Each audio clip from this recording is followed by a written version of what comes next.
evening, everybody. Thank you so very much for coming. This is our first meeting in a really long time. Our last one was in June.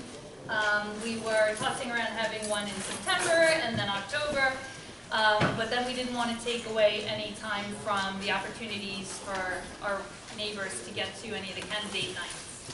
So that's why we chose to hold it off until today. So welcome. Thank you for choosing to spend your evening with us. We consider it a great privilege. If you haven't signed in already, there's a sign-in sheet at the back, and we have some flyers and things for you to take for tonight. The other thing going on, if you haven't noticed, because she's kind of off in the corner over there, is we have, what's your first name again? Jennifer. What? Jennifer. Jennifer, okay. I feel like all the reps have Jennifer. This is Jennifer from Legislator Doc Spencer's office, and she's here giving out the DNAnet kits. They're an anti-theft technology that Doc Spencer was able to secure for those of us who live in the Huntington area. Initially, it was exclusive to 11746, but you can talk to Jennifer. I think there are certain other pockets that they're interested in giving kits to that are outside of 11746. So if you get a chance tonight and you haven't done it yet, please make your way over there and get your hands on this amazing piece of technology. And Xavier usually likes to do the Pledge of Allegiance. Xavier, unfortunately, has food poisoning. So, if we could just trouble you to stand and face the flag. I pledge allegiance to the flag of the United States of America, and to the republic which stands one nation, under God, indivisible, with liberty and justice for all. And if we could just take 1 second for a moment of silence to thank those who have served and are currently serving our country today. They're the reasons why we enjoy the freedoms that we do on a daily basis. So keep the Veterans Day just passed, keep them in your thoughts every day, please.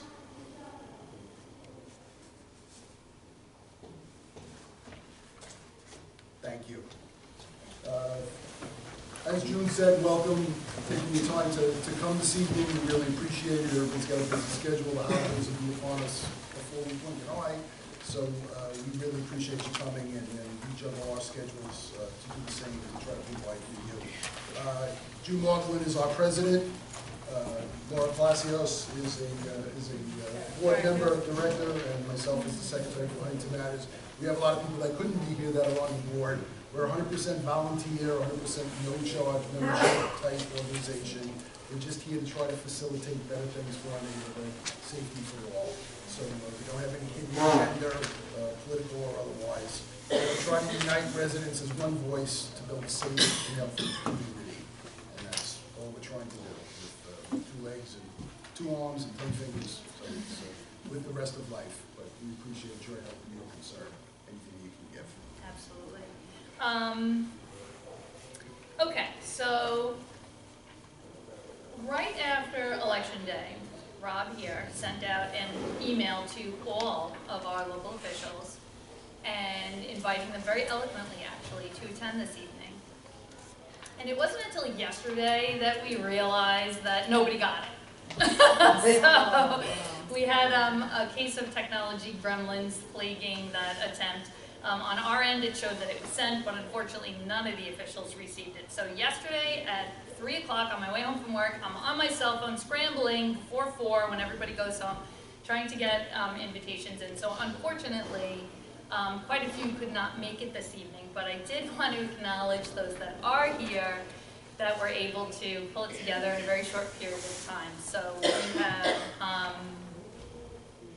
we have this afternoon, actually, I found out at 3 p.m. today, Susan Berland was able to rearrange her very busy schedule for this evening. She has had 2 or 3 other commitments tonight, but it was a priority for her to get in and spend a couple of minutes with us.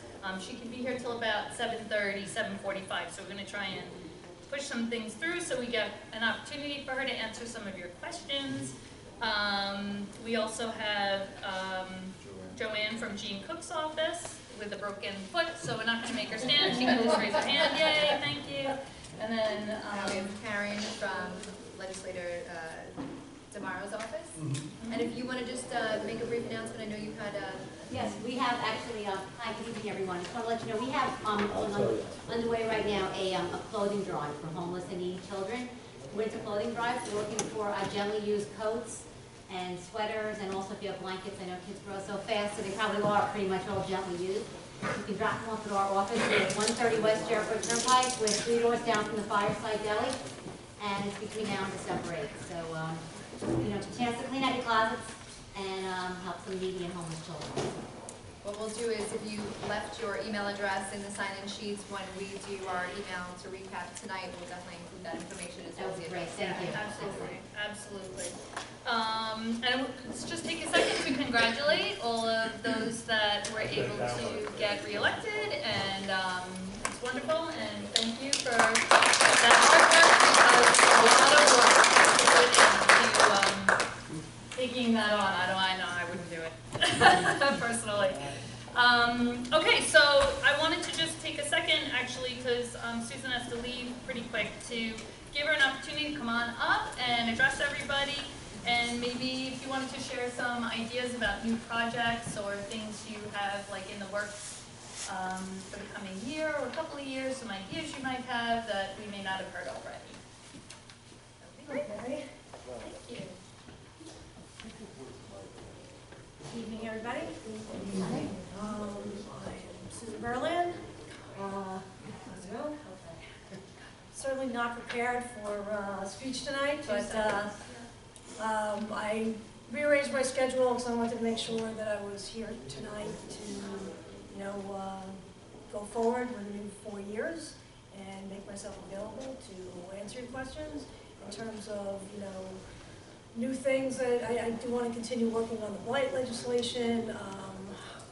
There are a number of homes that, you know, are in disrepair in our town, and I want to make sure that we can go as quickly as possible as to, you know, to getting them in a condition where we can get either new people into them, or the banks will finally let go of them. We're working with a consortium of people to be able to purchase houses that are in such disrepair that the banks don't want them anymore, so we can purchase them at a lower price and then rehab them and get them to, you know, people who will take care of them and help take care of the neighborhood.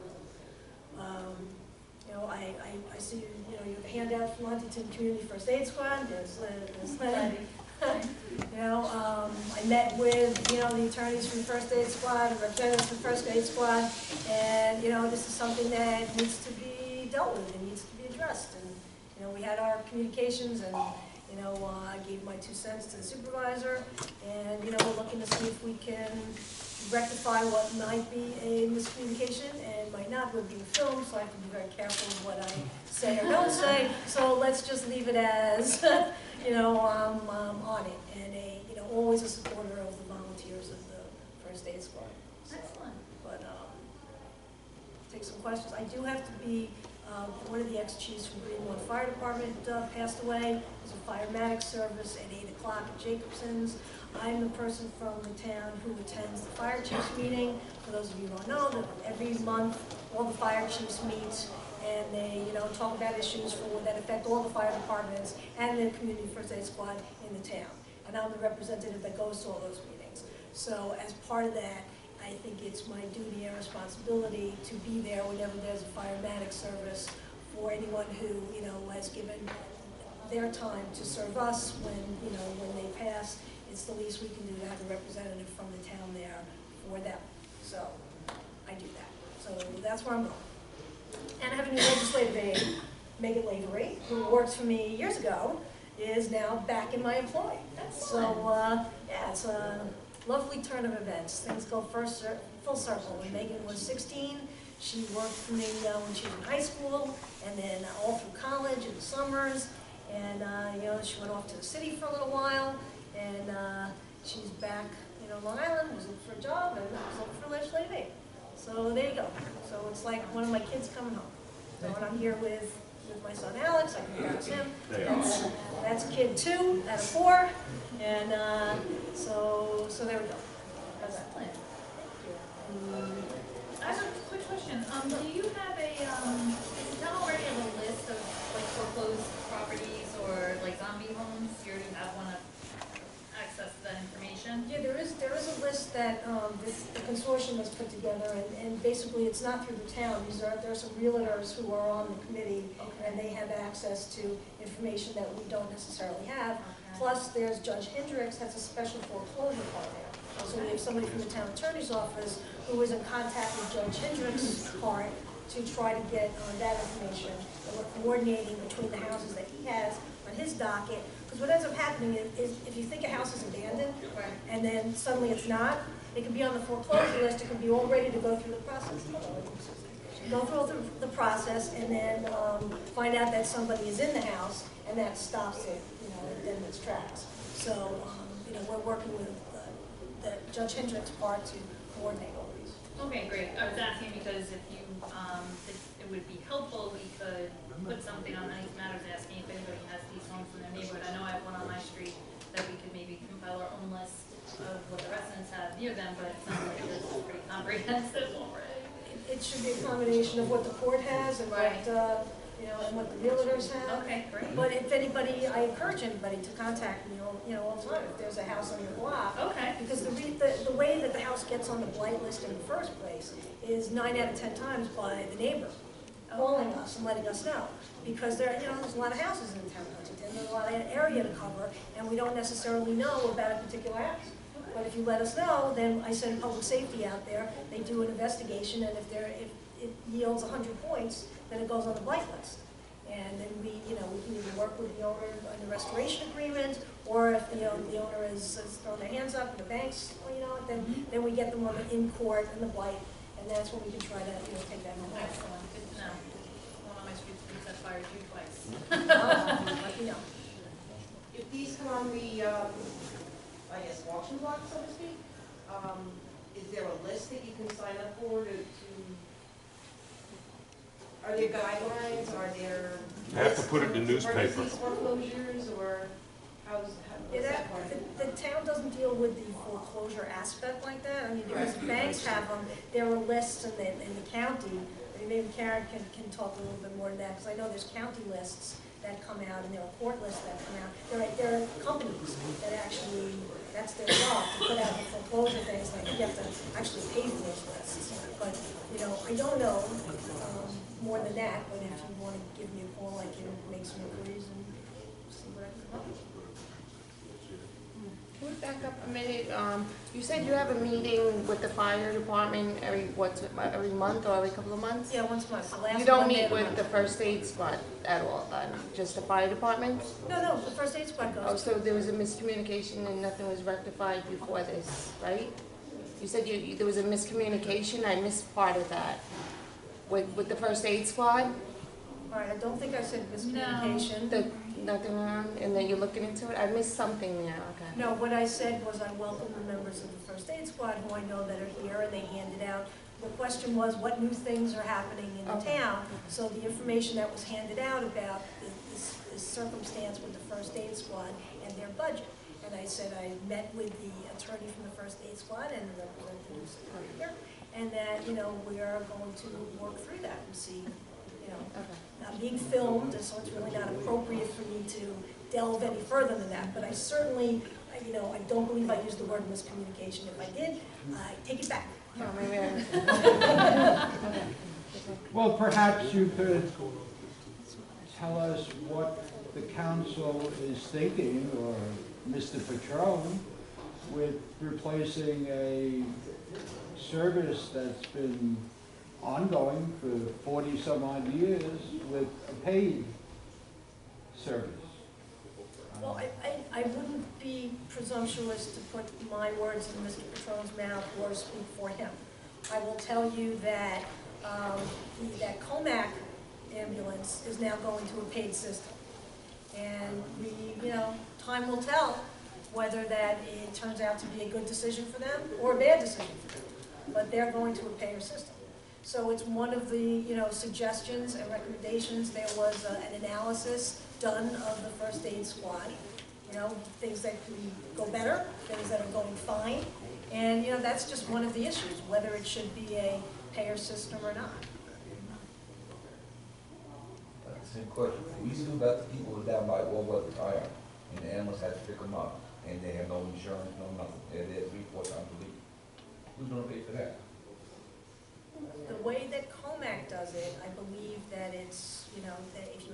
insurance, your insurance pays for it. If you don't have insurance, that's where they have money from the district that comes. Do you know what the other entities for you? Do any others besides OMAC charge or charge insurance for services? Port Jefferson. I think all of Nassau County does too, if you use the Nassau County. Yeah, there's 99 Nassau County's $500 when I used to pick up my father-in-law. Is the second to go to billing. Port Jeff does too. They received a lot of criticism for it. Comac is the second one to go to billing.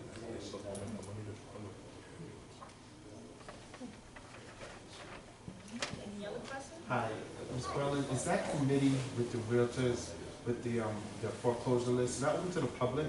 Someone wanted to like maybe buy up or buy one of these foreclosed houses, that's just part of the public? Is there any way that that person can get on that committee, or is it like an internal process?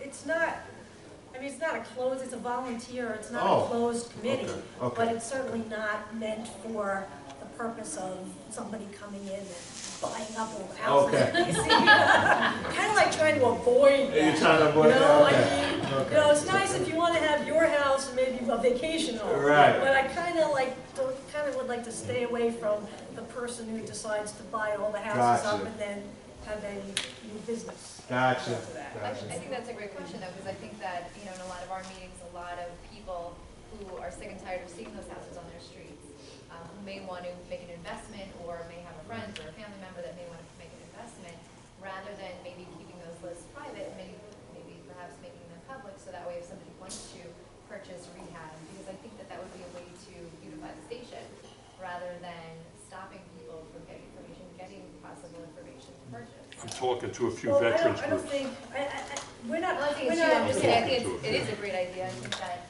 people should have the opportunity maybe to work with the legislator's office and to work with the town to perhaps purchase properties to rehab, because while we could put beautiful buildings on one side, that's great, and there's nothing wrong with that. I think that there's a number of properties in the station in Huntington that could be purchased by members of the community and rehabbed and are used for veteran housing or for whatever that would benefit the community. And maybe it would be good for somebody to introduce some kind of program where people want to invest in the community because we live here, we breathe this air, we're all living here together, and perhaps invest and purchase homes. well, what I would suggest is contact Judge Hendricks and Judge Hendricks' part, because he has a special foreclosure part now. The problem when you have a foreclosure home is that if it's not released by the bank and you don't have, you know, all the dots aren't dotted and the T's crossed, you can't legally purchase it.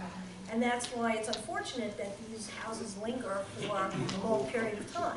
So that's what Judge Hendricks' part is trying to do, is trying to push the process forward.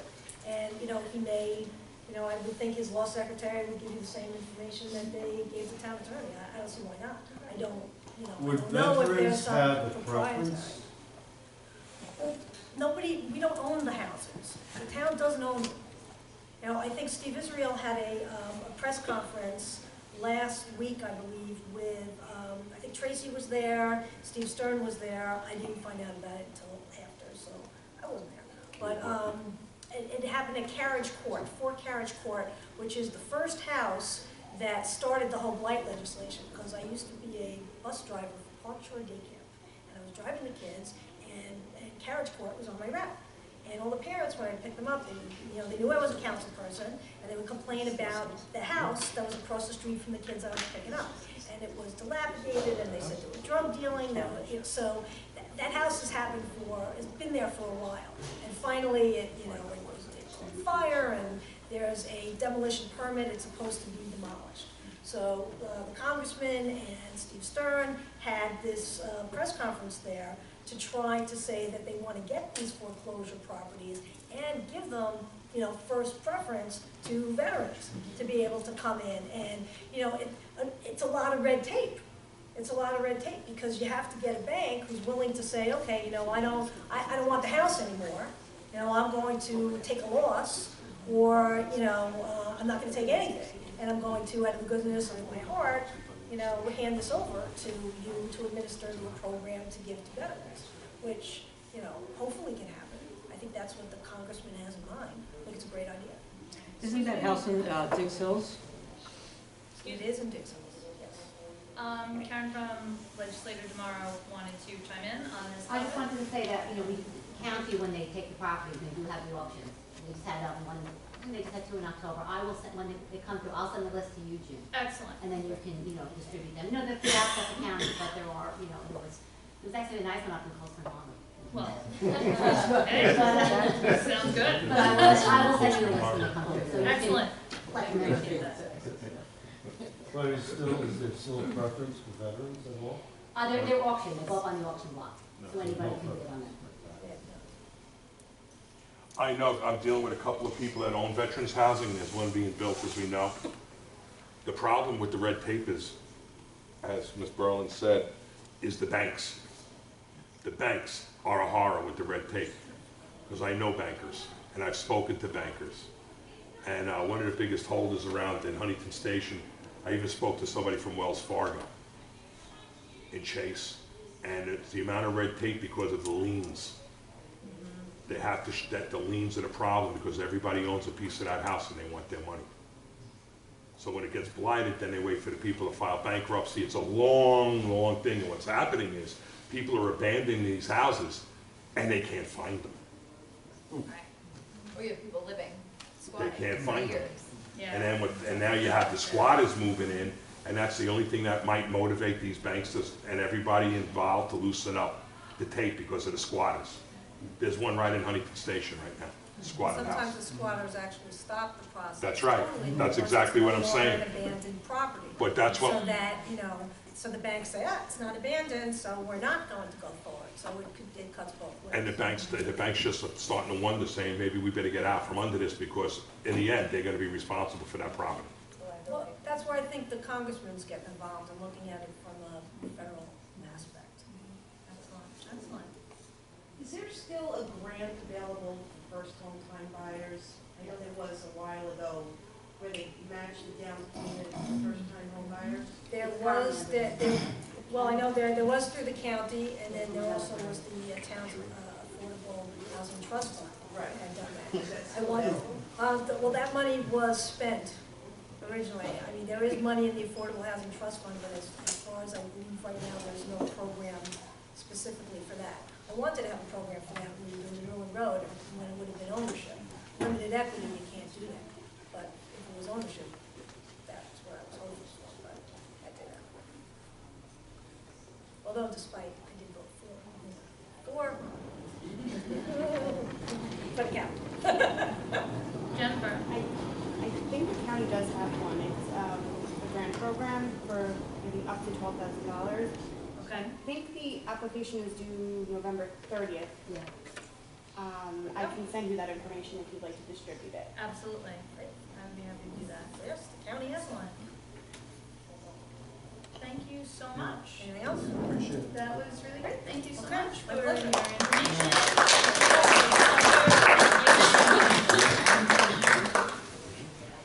Just as a quick follow-up, if I could, as far as foreclosures, I have what basically is a $2 million property in Manhasset that's been sitting vacant for over 4 years. I'll take it. People that live there want to buy it. We have plenty of residents that are actually contractors that demolish a $2 million house to build a $4 million house or a $6 million house.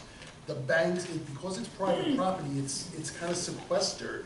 It's not just up for grabs. And just like you would want somebody coming and taking what's yours, it's a very delicate, time-consuming process. So regardless of what will is behind and what money and knowledge and power may be circulating out there, it's still a matter of private property. So there's protection under the law that's afforded, even when the owner is in the wind or in jail or whatever, and the banks feel compelled to hand out the taxes, hand out the maintenance for these properties with little or no return for them. So even when people want to offer them substantial value, maybe even what the property is actually worth, if not more, their hands are still tied. So it's a legal process, it's a civil process, and it probably is a double-edged sword as far as protection to the owner, just in case things are not as they appear and somebody emerges down the road. So it's unfortunate, and probably it doesn't work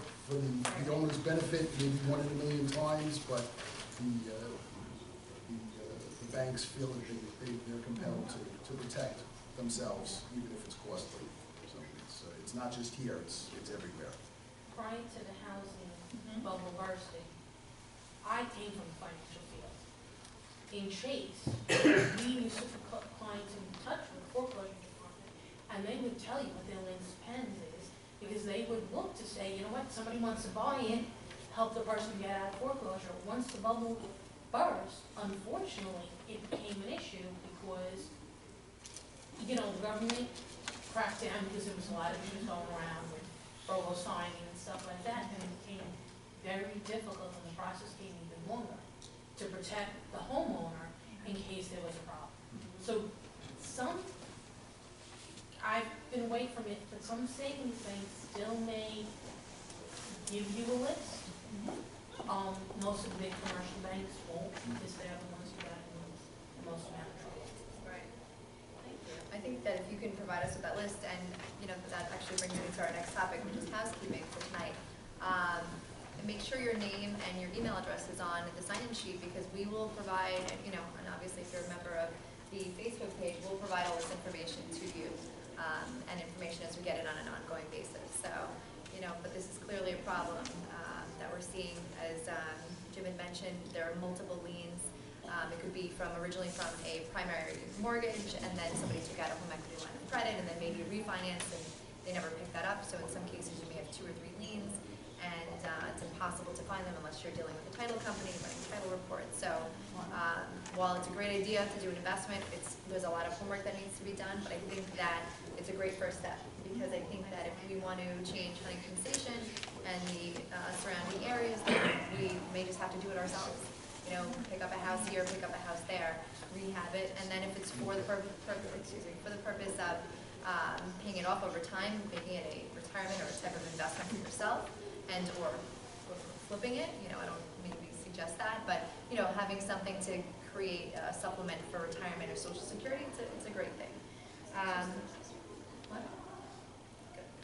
Okay, so with that, we also created tonight, June is wonderful, by the way, just a sheet that is a feedback form, open-ended. So whatever you think you want to see in our meetings going forward, put it down here. Don't hesitate. It can be anything. Anything that's important to you, we want to hear what it is, because we want to be able to provide things that that are important to you. So please pick this up. If you're leaving early, you can just leave it in the back, right? Yep, leave it on that back table. Hopefully, I'll be back there. And if anybody wants to volunteer with Huntington Matters, we're always looking for volunteers to help. We probably work on this For me, it's a full-time job. Yeah, for June, she works on this all the time. But as much as you can give us in volunteering hours, we would appreciate it. We get together once a month, but we talk via email or text messaging. So if you can't come to our meetings that are our board meetings, then you can also be involved in chats, or maybe just try to help with whatever it is, emailing, data entry, things like that. We're always open to help. Because obviously, as you can see, there's a lot of different topics that we cover, and we want to make sure that we're addressing the issues and concerns of everybody. Okay, and then this is just a flyer also in the back that is a listing of all the events that are taking place over the next several weeks. 2 of the ones I wanted to highlight are the 2nd precinct meeting, which is tomorrow night, November 18th tomorrow morning, November 18th at 10 a.m. at the 2nd precinct. And then the town board meeting, which is December 8th at 7 p.m. at Town Hall. That brings me to my next topic, Friends of Huntington Station Latin Quarter. Xavier founded it with Ed Preis from the town about 6 years ago. We're in a 6th year of our toy drive. We just kicked it off, actually we're in the process of kicking it off this Friday. We have approximately 445 kids. We're benefiting every single child in the Head Start program, every sibling, as well as, unfortunately, there was a fire last week. We're helping, along with the First Aid Squad, helping the family that just lost their residents in a fire, as well as a number of, I can't even tell you, I have a 3-year-old girl whose mother just overdosed and died, and the father is in a rehab, and the kid's living with the great-grandparents. So I have everything, every need possible, from toys to clothing to pots and pans and things like that. So if you're interested, there's a flyer in the back. There's a little postcard that has my cell phone number. My name is Laura Palacios, And there's also a one sheet, an 8.5 by 11, which goes through a calendar of the events over the next month. This Friday is our kickoff, where we're just kind of like wrapping the boxes, and we get boxes out to various places in the town, and then we collect the boxes filled with toys, hopefully, and then we distribute them to the kids on December. I think it's December 18th. It's all Everything, the whole it's all on the schedule is on that sheet that we gave you too. and then just to make note, just to thank the Sorrentino family, they are donating, I think it's over 100 turkeys to the town. That's going to be happening next Monday. So he's not here tonight, but a big thank you to the Sorrentino family for their generous donations. They're also helping Head Start as well as many other people in the community, and for nothing, because from out of the goodness of their hearts. And we want to thank Maureen. Yeah, from 7-Eleven. The reason you have water back here is because of Maureen from 7-Eleven. She would have more at the police meetings. She usually has coffee, donuts, sandwiches, and such. Same with our meetings at the Huntington Station Library. Unfortunately, here with all the material and carpeting and seating, they only allow water, and that's very common in a lot of places, unfortunately. I was just in the town of Hempstead yesterday. They redid their boardroom, nothing but water now, and they actually scrutinize you coming in. So, but a big thanks to her, because she's always a giver, and unfortunately she couldn't be here tonight, so she made sure that we have it. I also want to thank you. We have two people here who ran as candidates in the last election. One was Jennifer Thompson, who ran for Huntington Town Board, and Janet Hellis-Santelli, who ran for County Legislature. They ran great races. They were out and about, really touching base with the community. That's really all you can ask from the public servants, especially those who have not yet aspired to serve. Both of them serve in various capacities anyway, but the whole thing about getting it, it's such an arduous process. It's like you're starting out with a backpack full of rocks, you're coming out of left field. So I really commend both of you, and thank you both for coming tonight. On the other side of the cliff. Yeah. It shows that it's never over, and we hope to see you, quite often, if not more, and hopefully somewhere else down the road. And we endeavor to help with whatever we can to get the information out to the people, because it's all about knowledge and power to the voters. Turnout in this town and across Long Island, I'm ashamed to say I'm American to some degree, because people sit home and complain, or people tell us, what are we doing? It's your elected officials that hold the keys, unfortunately. And if you don't make your feelings known to them or get them the people that you want to see in that position, unfortunately we can't help you with that. But I really commend both of them for coming here. Thank you. How many people, if I could just ask you to raise your hands, are here for the first time to Huntington Matters meeting? Anybody? All right, just make sure you sign in, give us your contact information and that. We try to have them monthly. It doesn't always work out. Like June said, election time and the Meet the Candidates nights, one of which we were planning on host if there would have been a Democratic primary. You can't ask people to jump here and everywhere every night of the week. So we plan on, once the January comes, we have a meeting scheduled already for this room, and we'll have a full schedule going forward. A lot of people know us from Facebook. It's great to some degree. It's also a curse to some degree. It's kind of a public free-for-all. We try to control it to some degree. It's very easy to be critical and post this and that and run away not to be seen for a week. We don't do advertising. It's completely volunteer. There's a lot of negative comments thrown out from time to time. And there's many other community sites that have the same thing. Some people are a little more strict, some people not. We like to keep it positive. We all know the problems. It's like putting food in front of me and asking if I'm hungry. We know it's there. It's a matter of how can we manage it, how can we get our elected officials and agencies to manage it. So it's nice to jab and poke people here and there, but we try to keep it as friendly as possible. We have been removing some posts from time to time if we feel they're kind of derogatory or racial or could be perceived as stuff, especially anti-religion type things. We understand. We're all frustrated, and I would be the worst offender if I didn't have my wife to set me straight. But we're working on issues like all-weather tire in the Five Corners. Matt Harris had contacted somebody from CBS, and they're going to try to get a security guard there to kind of keep things in a little better order. I know there's a lot of day laborer sites all over Long Island. Most of them wax and wane as the day goes on. For whatever reason, the Five Corners it seems to either remain or build as the day goes on, and sometimes that gets people in trouble. So we're looking for any solution that will improve things. And a lot of times it's not the people's fault per se. They got nothing better to do, and I'd probably be right alongside with them if I was in their shoes. I can't say, but we just want to keep it safe for everybody, keep it clean, and keep everybody healthy and happy. And define the 5 corners for people who may not be aware. Well, it's the intersection of Pulaski Road, Depot Road, you have, Fairgrounds that comes down. So you really have the triangle by all-weather tire, you have the community market, you have CVS, and it just seems to be an area that kind of fell off the radar as far as town. And the police are aware of it, the town's aware of it. The police usually come tonight. They had a big conflict with scheduling and such, but they do have their precinct meeting tomorrow. One of the few places that has monthly community meetings. Everybody I talk to on Long Island, they're amazed when I tell them that we flip-flop every month with a day and night meeting with the precinct. They're like, they couldn't believe it. And part of that was from this group and some other concerned citizens kind of pushing forward to say, hey, we need to bridge the gap, we need to open up communication, we need to have transparency, we need a dialogue. It sounds simple, but a lot of times people want to be defensive and protect their own little fiefdom or agency. I understand that, but you have to serve the people if you're in that position to serve. So we're trying to work on things. We have Ryan Porter here from the developing agency from Renaissance that is looking to revitalize Huntington Station. There's all sorts of things in the work. You can almost see it, you can almost touch it, but it still has to go through the various processes, and a lot of these processes are very complex because you don't want to do something and then say, we shouldn't have done that, or start to undo it before the paint is dry. So we commend everybody that participates in some fashion that can be even remotely positive, because nothing is going to be 100% great. Sometimes if you get 60-40 or 70-30, it's a miracle to make that many people happy. But you have to push forward, or you're stuck with it the way it is. And I don't think too many people are happy with the way things are at the moment. So I commend Councilwoman Berland for coming. She was the only one that was able to make it. Councilman Goldstein is here.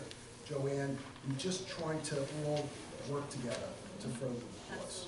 So, and it starts with us. It starts with you folks. So.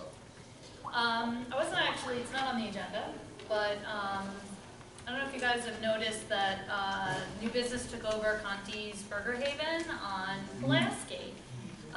We've met one of the 2 owners several times, and they're really nice people, and from what they've described, man oh man, are they investing in this community when so many people would have just run from that property, because wow, it was bad. But they're sticking it out, and they are determined to turn that area around and make it family friendly and comfortable again. One of the things that they're doing is they have, I don't know if you noticed, they've cleared a lot of the shrubbery and the plants on that adjoining piece of property, which I never actually realized was part of Conti's, but it is. It's a very long stretch, and they've put grass.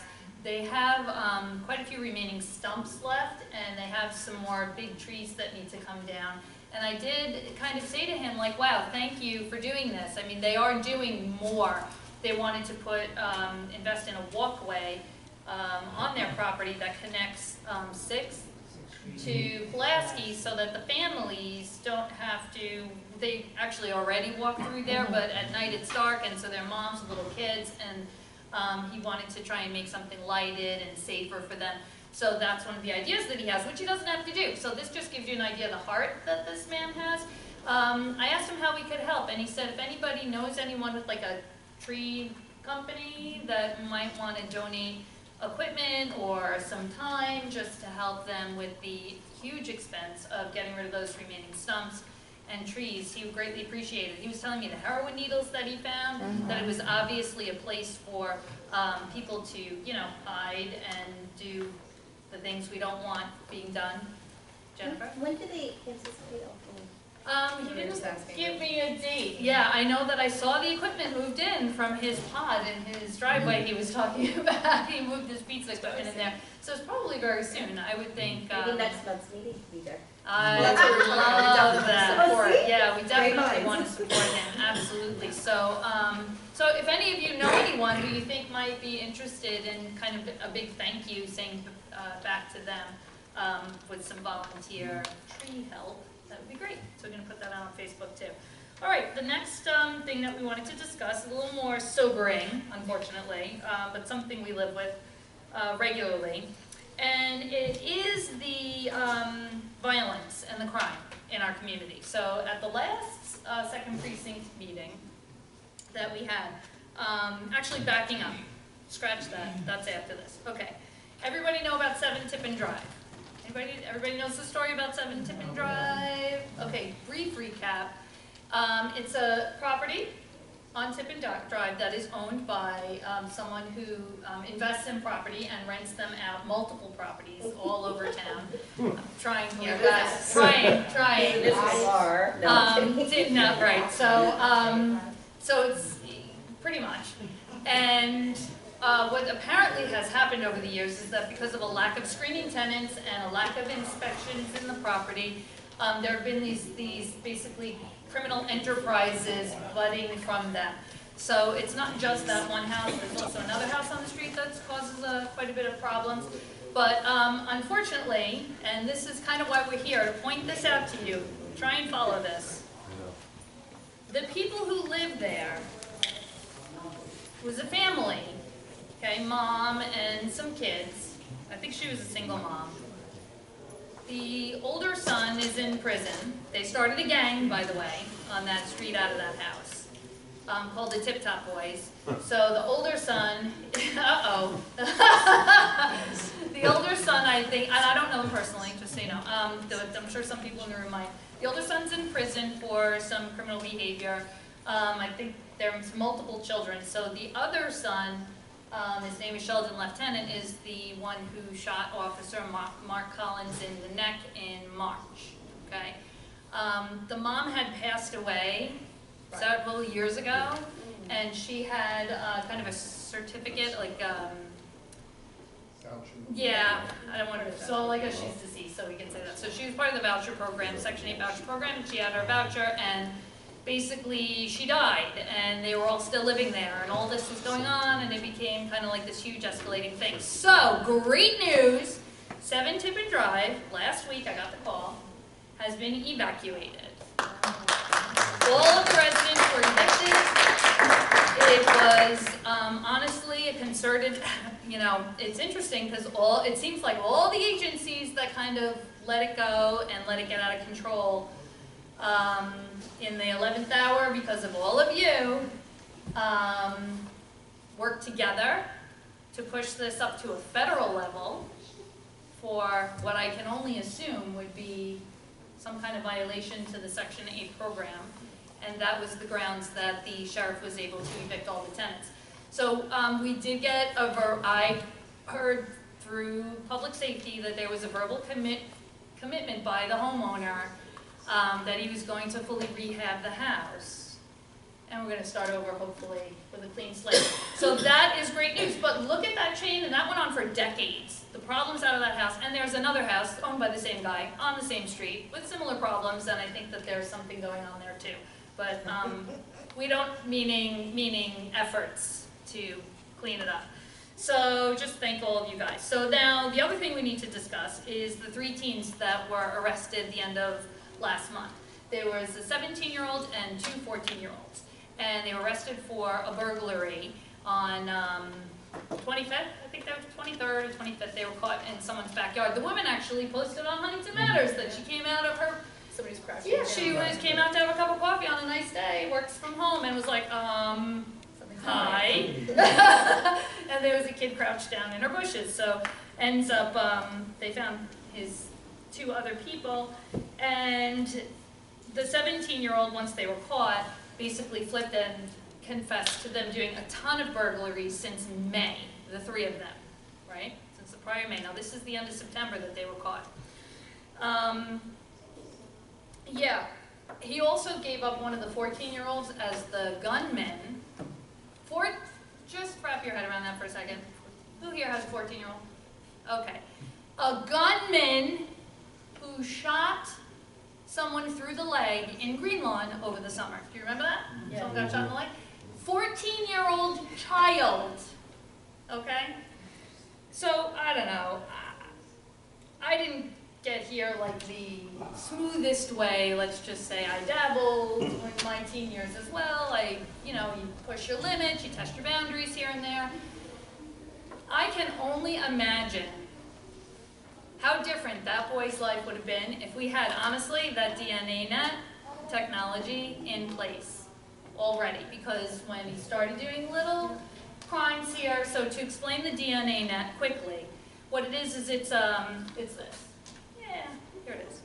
So it has plant DNA. It's a little nail polish looking vial. And the little vial marks over 100 items. And it's a unique plant DNA signature, totally synthetic, that they can assign to you, to your home, to your identity. You register it, you get your own little ID number. So you mark all your items. If anything gets stolen, there's a little infrared light that the police have. They've been trained with it now, that they can just go through the pawn shops or their property room, and if your little mark glows, they have a swab kit, and within a, yep. Do you have the flashlight? I have it in my other purse, but yeah, we have it. Show you my ring, I have it. Oh, she did it on her ring. Excellent, excellent. Oh, she has a flashlight at the back of the room. Jennifer will come in. If anybody wants to see it. Yeah, it's very cool. Oh, and here he is, and that's the manufacturer, Applied DNA Sciences, of this DNAnet kit. So basically, what happens is it's indestructible. You have to destroy the item to get the mark off. And you can use it on car parts, you can use it on boats, you can use it on iPads, with clothes, and it's invisible. You can't see it. And Sharon, I'm sure we'll be happy to show you her wrist, which is really cool. And Mike, I'm sure he uses his watch as an example. But basically, what will happen is that there are also these big signs we're getting from Applied DNA services. And the signs say DNA protected community. And you get a sticker in your kit that you put on your door or your window or your house or your car, DNA protected. So imagine now that 14-year-old, that same 14-year-old, out with his friends, look at this car's open, let's take that, oh man, I heard about this, I heard about that, oh, you shouldn't do that, there's this DNA thing, oh man, all right, no, I'm not going to do that. How different could that kid's life be right now? Other than having a gun in his hand and shooting someone through the leg. So that's my hope for this technology. Doc Spencer is the one who kind of found it on the internet, and Mike Nish back here can give us a quick example of it. But he was able to, he felt passionately enough about this product that he was able to secure 500 free kits for Huntington Station for us to be the first DNA protected community in the nation, actually. So if you haven't grabbed your kit, she's right back there in the corner of the room. She's got 500 of them to give away. And if you know people and your neighbors and your friends who want them too, make sure they get in touch with Doc Spencer's office to be able to get their free kit. So that's basically that. And we also see how these connections happen. It's true, the police say that there's a small number of people that create a large number of the issues that go on in the town, and that is absolutely true. So by all of us staying vigilant, keeping our eyes open, and reporting things when we see them, that's how we're able to have the successes that we've been getting. So, without further ado, I'd like to introduce Brian Porter from Renaissance Downtown. It's a company that facilitates development in areas that have need, where people have the want, and they've been programmatic in progressing, but they were chosen by the town to basically help redesign block by block Huntington Station. And they have a target area at the moment, and Brian will explain in a little more detail where they are in that process. Right now, the areas in question are north of the tracks, just north of the station. But they are areas that are ripe for development. They are areas that are in need of revitalization. And certainly it really warrants our consideration and support in many cases to try to further our neighborhood, build it back, build it better, and hopefully go forward with a strong thank you, Ryan. So thank you everybody for having me tonight. Again, I'm Ryan Porter from Renaissance Downtown. We're a Long Island-based company. I'm not going to go through our history because I bet you most of you have heard it, so I don't want to bore everybody tonight. But I'll give you the quick project history. So we were designated in 2012 by the town. We spent a year going through the beginnings of our crowdsourcing process. We have this, similar to Huntington Matters, we have a community kind of group called Source the Station that we work with to basically source ideas from as to what type of uses they want to see in their future downtown or in the future area that's redeveloped. So we spent about a year working with them, and we continue to work with them. It's an iterative process. I'll work with Source the Station for the next 20 years as we revitalize Huntington Station, as well as this group and every other civic organization. After about a year's work from 12 to 13, we finished our development strategy, which was the first portion of our process, which kind of identified all the properties for redevelopment. That was adopted in 2013. Then in 2013, we started working on 2 small zone changes. One to continue the C6 overlay zone on a site that's right next to the train station. Part of it was zoned C6 overlay and part of it was not, so we had to fix that. So that process, as well as started negotiations and discussions for our community benefits agreement, which was finalized. So we got through the CDA process, the development strategy process, the small zoning change, and ultimately we discovered in 2014 that we needed to kind of take a dual approach at this revitalization effort. And that's because, as with many places on Long Island, there's an infrastructure issue. So there's only sewers in certain areas in Huntington Station. So to redevelop anything of decent significance, you need sewer access. So a lot of people look at like a lot of the blighted properties along New York Avenue and they say, well, why doesn't this landlord redevelop this property? Well, ultimately, without sewer access, it's very tough to make the numbers work to redevelop your property because you have to pay a huge amount of money for sewer credits. The numbers usually don't pan out. So once we discovered that basically on the south side of the train tracks running up to Jericho Turnpike, there's no sewer access, right? On the north side of Jericho Turnpike, there's what's called the Hale Site Sewer District, which comes out of Hale Site near the Huntington Village area.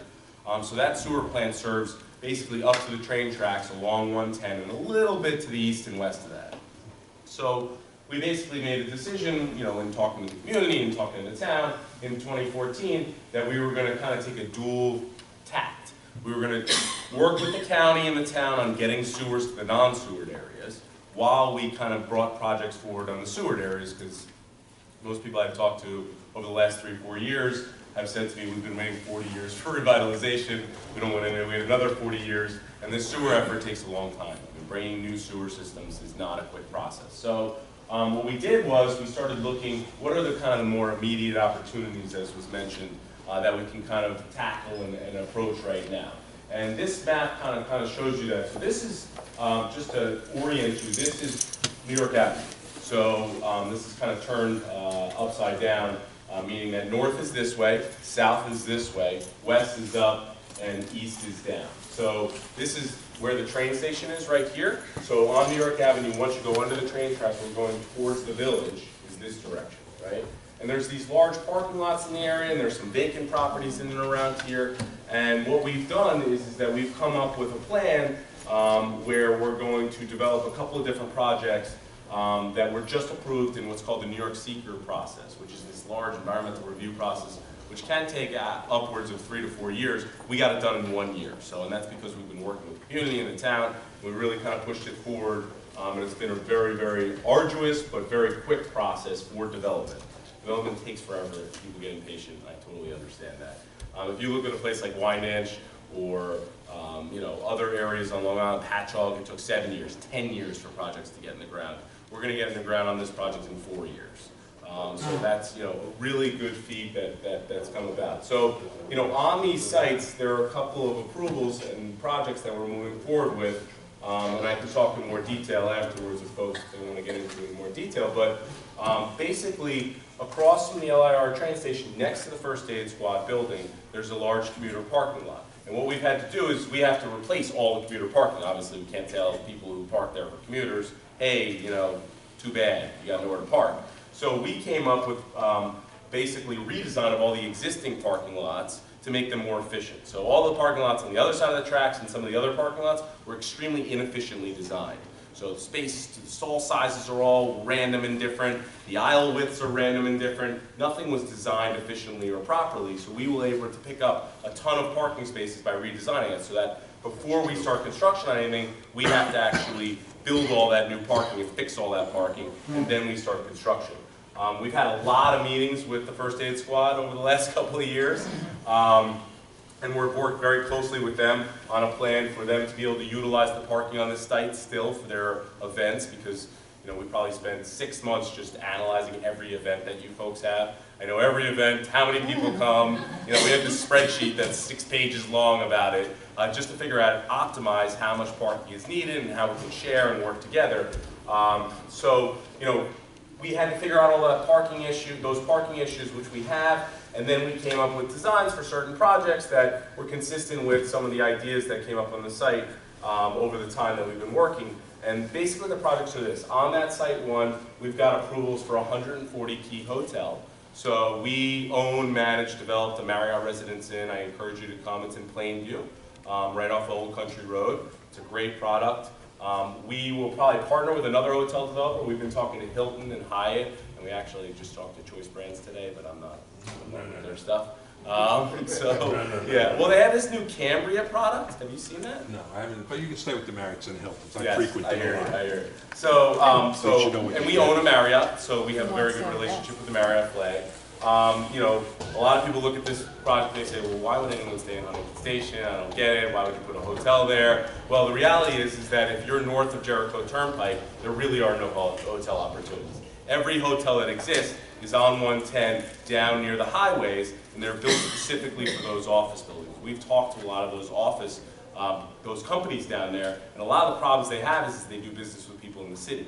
And people in the city are tired of sitting on the LIE traffic to potentially come out to Long Island to meet with some of these companies. So the opportunity exists for business travel, for them to jump on a train in Penn Station and futuristically at East Side Access and come out and have meetings and events and stay at our hotel right next to the train station. In addition to that, there's a ton of leisure travel that exists. So whether you like it or not, the Paramount is the top 10 growing music venue in the country right now, and there's really very little hotel opportunities that exist. I mean, if you look at something like in Cold Spring Harbor, the Chalet, you guys know what that is? It kind of used to be Tongue Ting, I think it was. Where's your conferences? So Going to be held for these people. It's in Center Point. Yeah. So that hotel operates at like a 90+% occupancy rate because there's no hotels there. So there's just a ton of demand for hotel usage north of Jericho Turnpike and no real product there. You think about the funeral homes in Huntington Station. You think about when you have someone come and stay with you, they have to stay 20 minutes away or 15 minutes away down near the highway, right? So we've done a study with like the top hotel company or analysis company in the country called HVS, which is actually founded on Long Island. And they see 77% occupancies at stabilization, which are huge numbers. So, you have to understand, folks, that while you may think, well, why would you build a hotel? If someone's going to invest $20, $30 million to build a hotel, they're going to make sure that it's going to work before we invest those dollars and build it. So a lot of scrutiny has gone into this idea, and we still have a lot of work to do to get that hotel on the ground, but we're moving forward with it. Next door to that, we've gotten approvals for 100,000 square feet of medical office space. So we were actually in discussions with a large hospital provider for about 9 months. They have about 65,000 square feet of space scattered in all little buildings all over Huntington that are not built appropriately for medical office. They take an office building, they try to convert it for medical office, and it's not efficient for them. So they wanted to consolidate all their uses and grow a little bit.